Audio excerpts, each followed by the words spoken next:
Hey guys, hope you're doing well. We're back for another episode of Coffee Break with Melissa. I'm your host, Melissa, and I am here with Jillian Powell.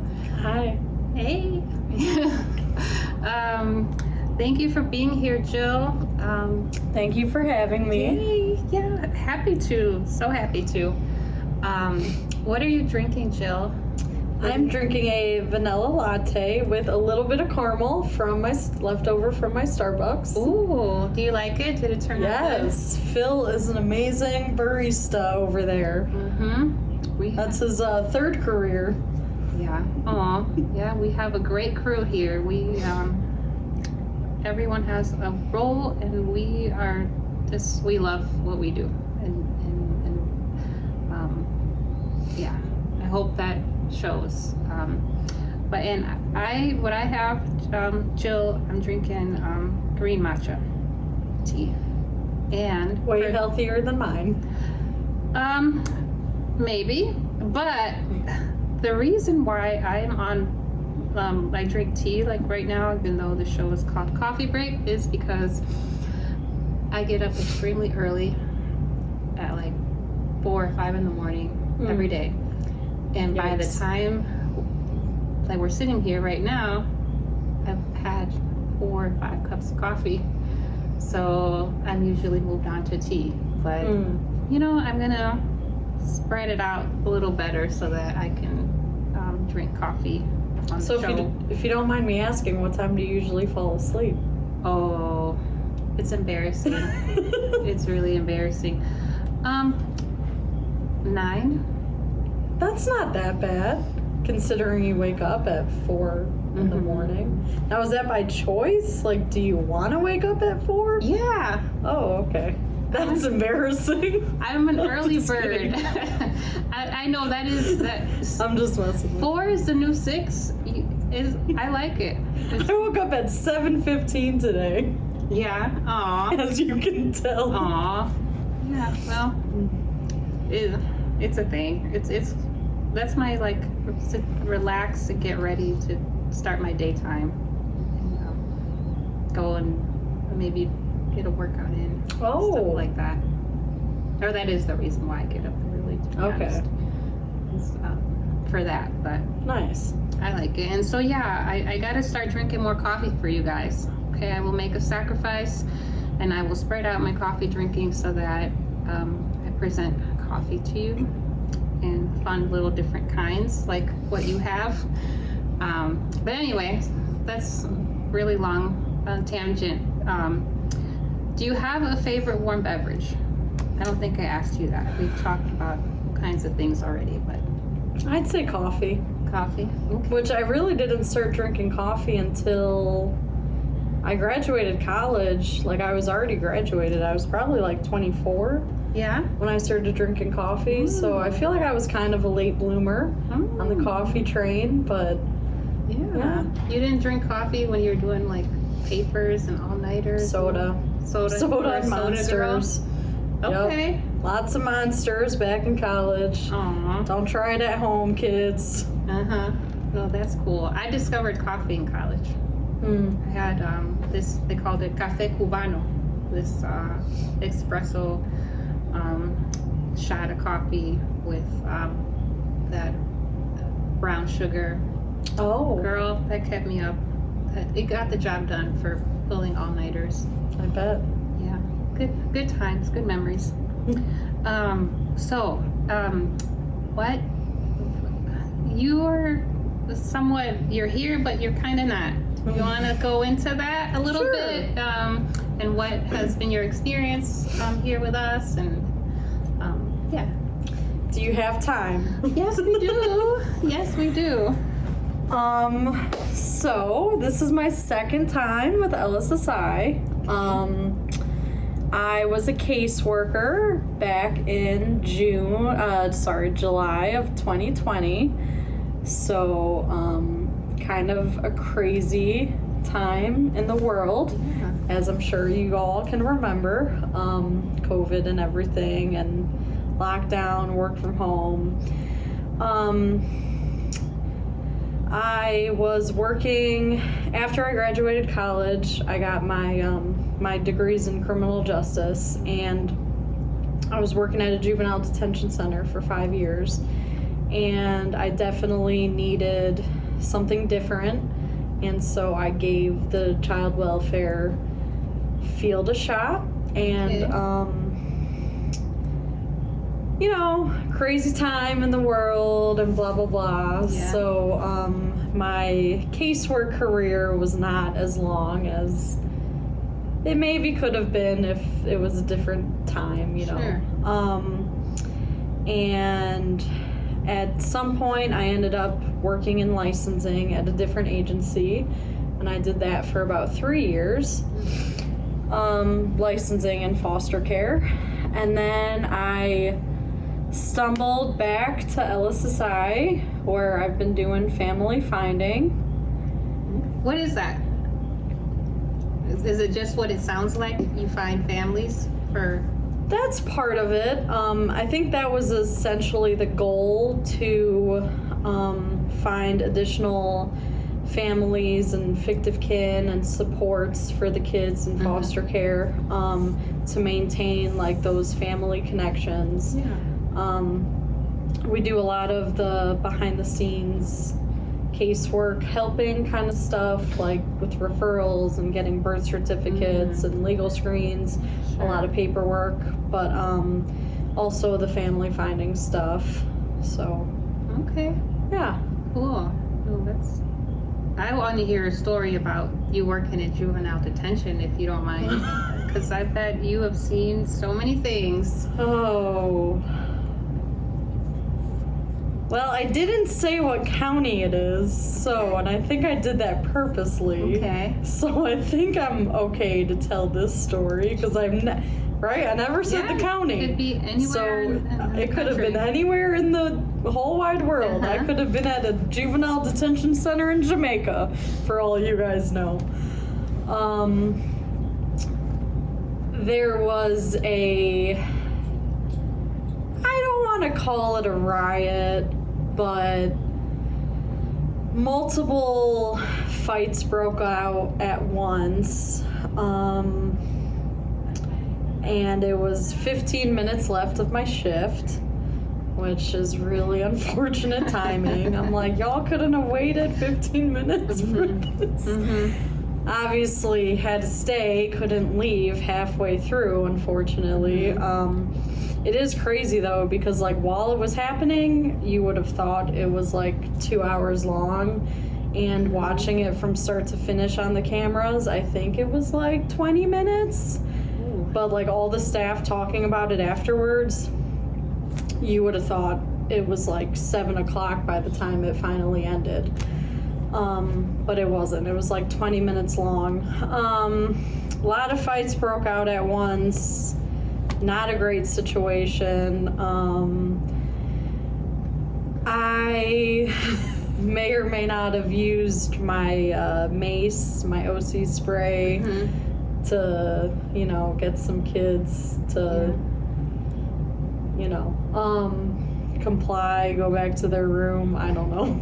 I probably shouldn't be talking about this. Well, it's a trained technique. Yeah, I mean, your job. It wasn't illegal. I didn't like sneak it in. No, you know, you were doing your job, and that was part of it. So yeah, and obviously I documented and reported all of that to create safety. Unfortunately, you know, they call for that. Yeah, so I kind of had a reputation after that, which helped me in other ways because they knew I didn't play. Yeah. Good old times in Jamaica at the Juvenile Detention Center. Yeah, when I was in middle school, somebody put mace on the school bus, and it wasn't fun. It was a thing. That stuff burns. Yeah.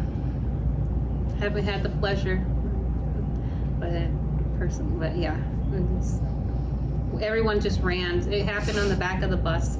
Everyone ran to the front of the bus. Did you guys like tip over? Probably the bus. The bus probably did tip over, but a seesaw or something. Mm-hmm. But, oh man. I was like, why did I? See, you got to be careful what you ask, right? Because it could take you in so many directions. I want to ask you more follow-up questions, but we can leave that question there. But what brought you to child welfare? Was you kind of mentioned you gave it a chance, but juvenile detention to me seems kind of like child welfare in a sense. It's involving youth. Mm-hmm. And you were using your criminal justice degree, right? Yep. As part of that. What's different about this side of things? Or what what made you want to give it a chance? And what's been your journey within child welfare? Because you've worn and wear a lot of hats, right? Yep. So. Well, so I originally got down the criminal justice path because I originally wanted to be a juvenile probation officer because I wanted to help kids going through hard times and try to get them on the right path. I never got to the juvenile probation side of things, and it was really hard to get through to the kids while they were already in juvenile detention, because they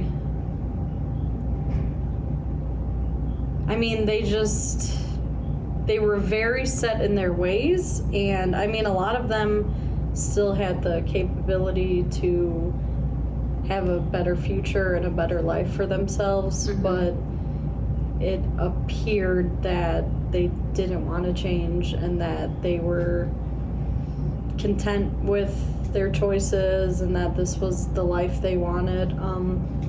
So that got kind of tough. So I guess my ideal job, career path would be trying to get to kids before they got to that point. Mm-hmm. Sure.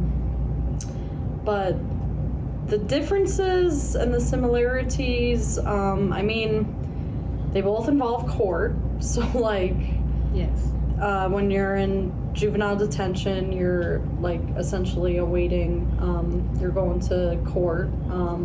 Similar to child welfare, there is court involvement, just extremely different kinds of courts, obviously. Oftentimes there would be kids in foster care that were in juvie. Yeah, I was going to ask you that if you came across some youth in care mm-hmm. that happened. Yep. And sometimes they would do during their what did they call it? I don't want to call it criminal court because that's not what it's called in juvenile, but essentially their criminal court, mm-hmm. they would also do their family court while they did it. So they would do their criminal, sure. and then they would bring in DCFS and all that. So that was kind of interesting to see before I got on this side uh-huh. of things. Sure. Yeah. Okay. Well, good. And have you seen some good happen when the kids have been not at the point where they're in juvenile detention? Did that, was it worth it to you? Put it that way, I guess. Did you? When I worked at juvie? No, when you came to child welfare, full-on child welfare, and working with kids that before it arose to. Yeah, I definitely think that I've made a difference in quite a few kids' lives in my day.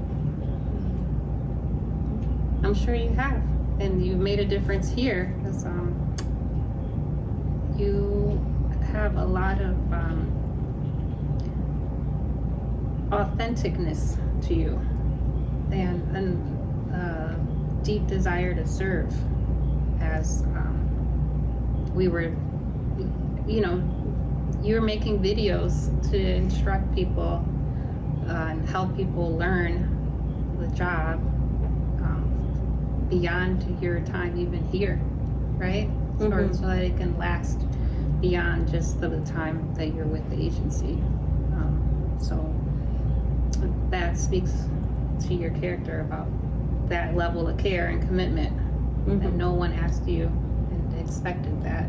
You took it upon yourself to leave a mark, an extra mark. So thank you. Thank you. And do you want to tell our audience a little bit about the video or the training that you made? The orientation? Yeah, so I just made an orientation. It's called HMR, which is home of relative. HMR orientation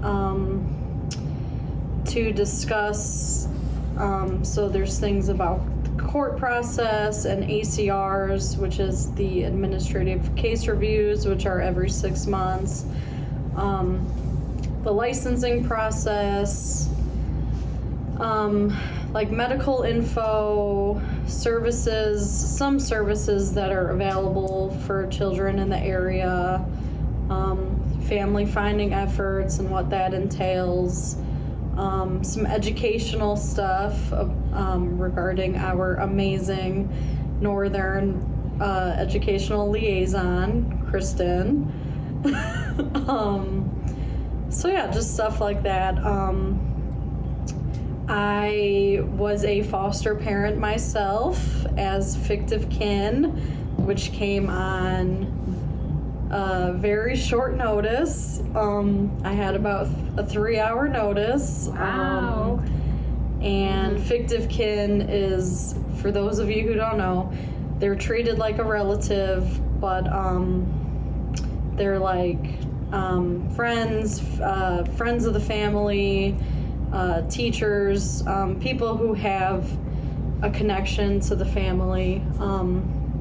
So I had about a 3-hour notice. I got a phone call, and so long story short, I've been through it, so I know what these relatives and fictive kin foster parents go through because I've been there.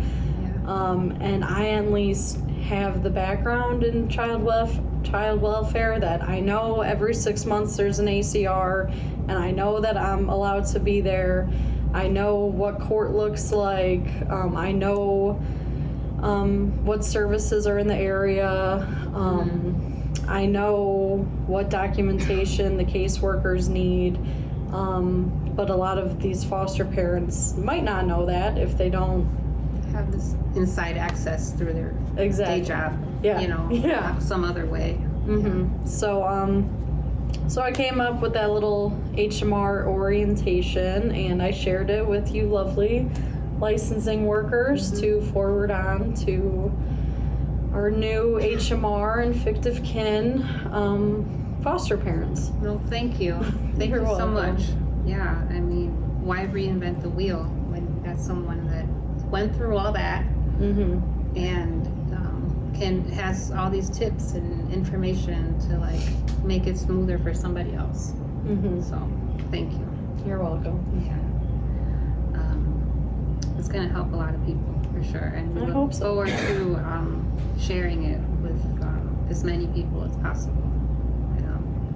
So is there something you're passionate about as we kind of wrap up the show almost? Is there, like, even if you don't currently do it, do you have a hobby or something that you've done or plan to do outside of work maybe? Oh, I feel like I have a lot of hobbies. I mean, I'm very passionate about helping people. I mean, I think that's pretty obvious from our talk. Outside of helping people, I make candles. It's kind of taken a pause just because of some life situations, but coming up with like new and different kind of candles have been like fun to make. I'm also writing a book, and I don't really want to get into too many details at the moment based off our audience and if there's any younger viewers, just in case. But it's kind of based off some past experiences and stuff like that. So that's kind of an interesting journey. That's really cool. Yeah, I'm hoping to one day it's like a thing. Wow. Oh, wow. That's so. Are you? Do you have a system for how you write it, or you're kind of just flowing right now? Yep. Extremely just flowing. Aw. Well, we want to buy it. I don't know. But when it comes out, definitely let us know. We'll support. Thank you. I'm all about supporting authors. I love authors. I love writing. I want to write something of my own someday too. So I get giddy with excitement when I hear that people are doing stuff like that. And I want a candle too. Oh, candles. Do you have a favorite scented or concoction? Have you? What's like your? There's this. It's called Winter White. I mean, it's obviously better for like winter time, Christmas, but it smells like a mix of like eucalyptus and like peppermint kind of. Oh, it's such a good smell. Very good, like Christmassy winter. Oh, cool. Yeah. Oh, well, are you on Etsy or anything, or where do you sell? No, just Facebook. Facebook? Oh, okay. Well, if you want to find Jill, I don't know, if you want... J Beans Coffee Fee Candles. Yay! Support her. She's going to get you... Look out for my book. Yes. Oh, cheers. We got to cheers to that. Seriously. It's been a very therapeutic process. Yay! Awesome. So, it can be those things, or is there anything that you happen to be celebrating? Big or small, personal or professional? Well, I was talking with Kristen before we started this that my 3-year-old, whom I adopted through foster care, and I got this tattoo for him. I don't know if you can see it, but it's the adoption symbol. Aww, that's beautiful. Thank you. And these are our what are they? Birthstone colors. So his is purple and mine's pink. Aww. Yeah. That's so nice. Beautiful. I love him. So potty training has been a struggle. And this morning he told me he wanted to wear underwear to school. Yay! Which he can't quite do it yet because he has to be so many days of no accidents. But just the fact that he wants to wear underwear is a big win in my opinion. That's a milestone. Yeah. Just getting him mentally there. Yeah. Yay. Yeah. So, we're making progress towards the potty training. Well, you're going to start saving some money pretty soon on the pull-ups or diapers, whatever you use. Yeah. And then I can buy some Phil's fancy vanilla lattes. Yeah. Yes, you can. Well, actually, we are a free establishment on our beverage making. So you can have a free cup of coffee or whatever you want from here, whenever you want. Well, I'll tip him then. Yeah, sure. We won't say no. But thank you so much, Jill. I love talking to you. Thank you for having me. Wish you the best in all your endeavors. And I look forward to getting that little, getting the scoop when you're ready to release your book. And can you tell them where they can get you candles again? Facebook, J Beans Coffee Fee. That's COFFEE. So it's like coffee and then fee. Oh. Coffee Fee candles. Oh, well, high five. Thank you so much. Thanks for having me. Yay. Well, bye guys. Till the next one. Bye.